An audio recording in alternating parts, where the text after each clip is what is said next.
probably quite a few in his equipment. And unfortunately, we had a leader a few years ago that everything, a lot of stuff disappeared. And I know I was a scout leader for a few years out and we had pretty good tents and all that, and that's gone. Too bad. Are they asking for a particular amount for now? I mean, are they? No, they just are more or less, as I say, John would have known a little more dollars and cents, but they're just explaining what their problem is. And I agree with that.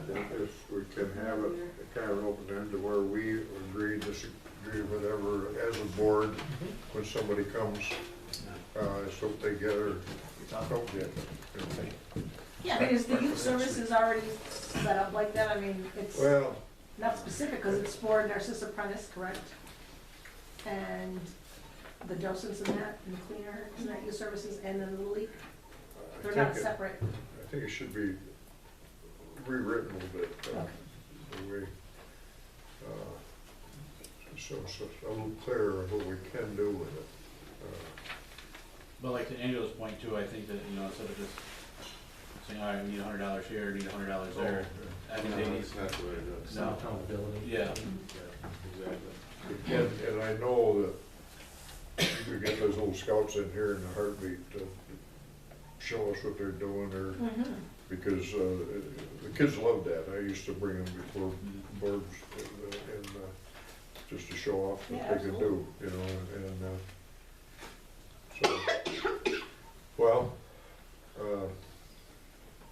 I don't know how badly they need this. Well, we're meeting next week, right? Yeah, that'd be fine enough. Yeah, we They can, could submit a lot. John will be here hopefully then, if he gets feeling better, so. We'll hold it on, so.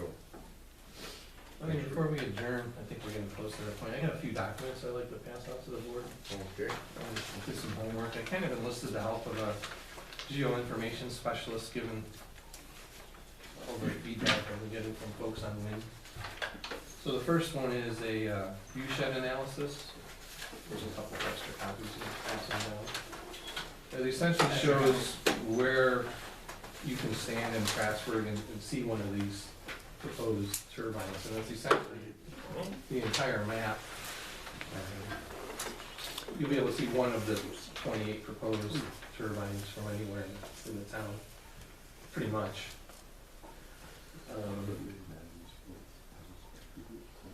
That was just all Prattsburgh? That's, yeah, the whole block here is Okay, and then this is, Prattsburgh. would be considered what?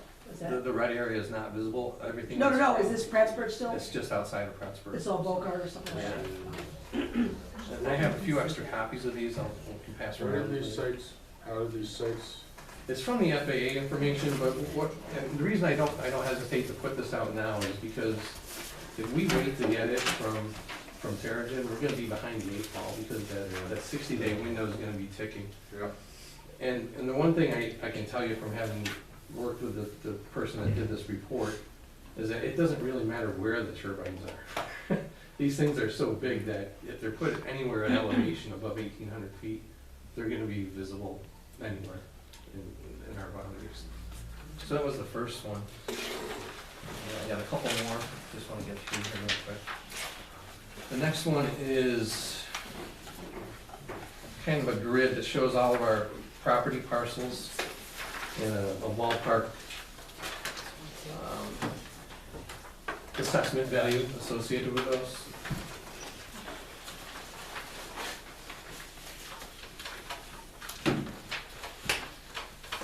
This is going to kind of be a preview to the next one, which I only have a few copies of.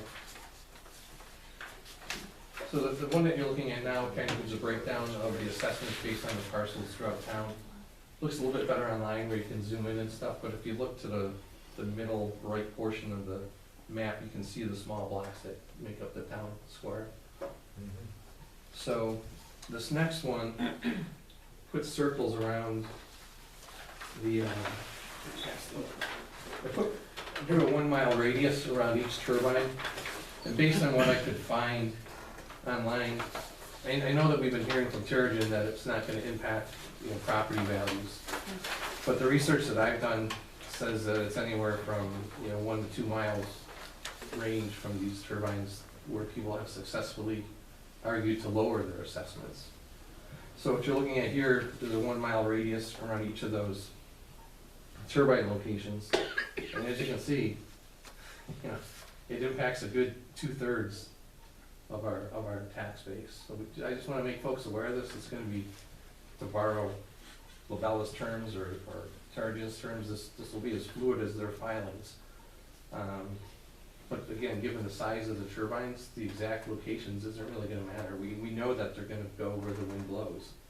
And that's the region that's detailed here on the map. So it's just for information, and then as they get updated, I'll provide more if I can.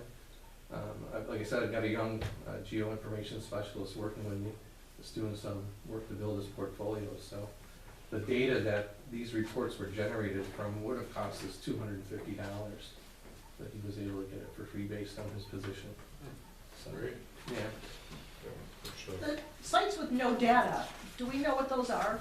I think some of them are simply tax exempt parcels. Yeah. You got the school here. Yeah. I can Oh, see okay, that. okay. I don't know if some of those other black ones. Churches, that's a So church, maybe state.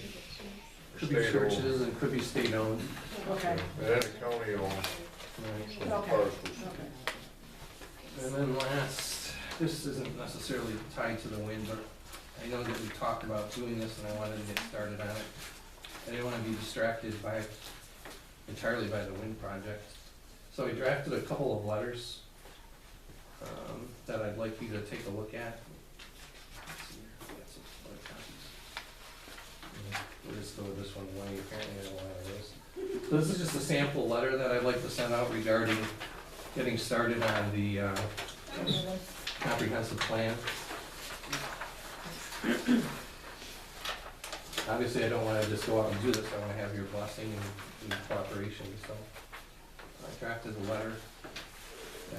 What I'll do is tweak it a little bit, depending on whether it's going to business or, faith-based organization or school or whatever, but Good idea, Pete. Yep.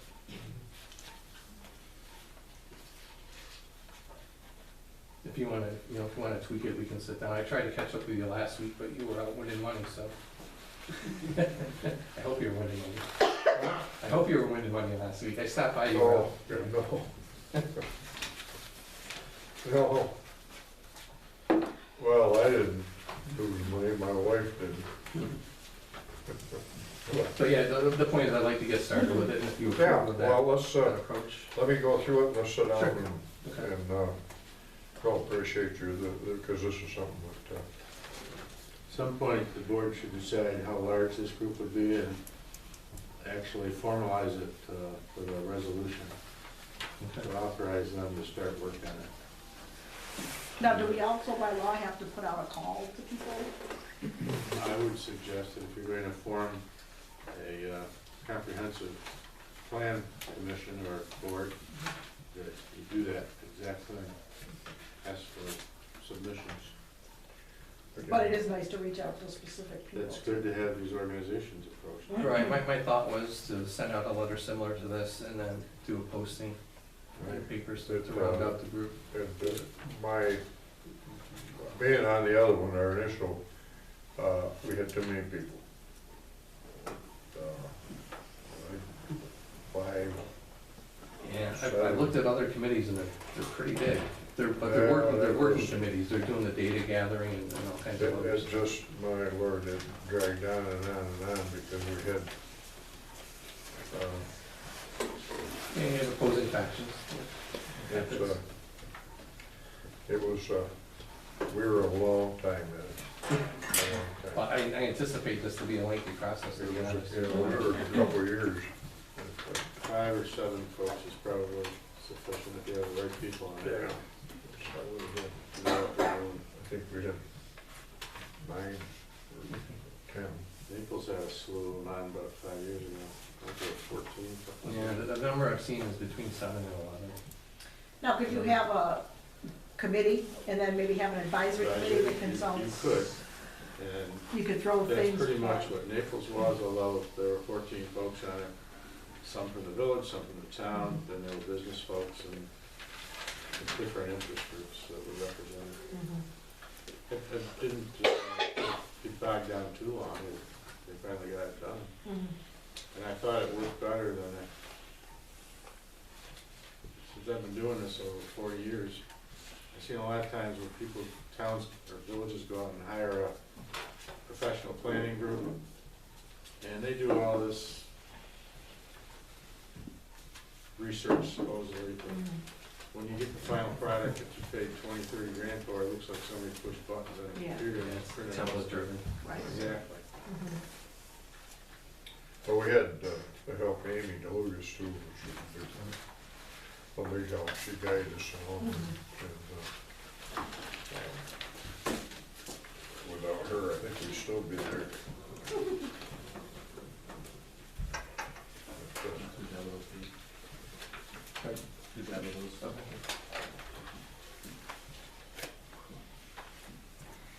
All set? Mhm. Make a motion to adjourn? I'll second.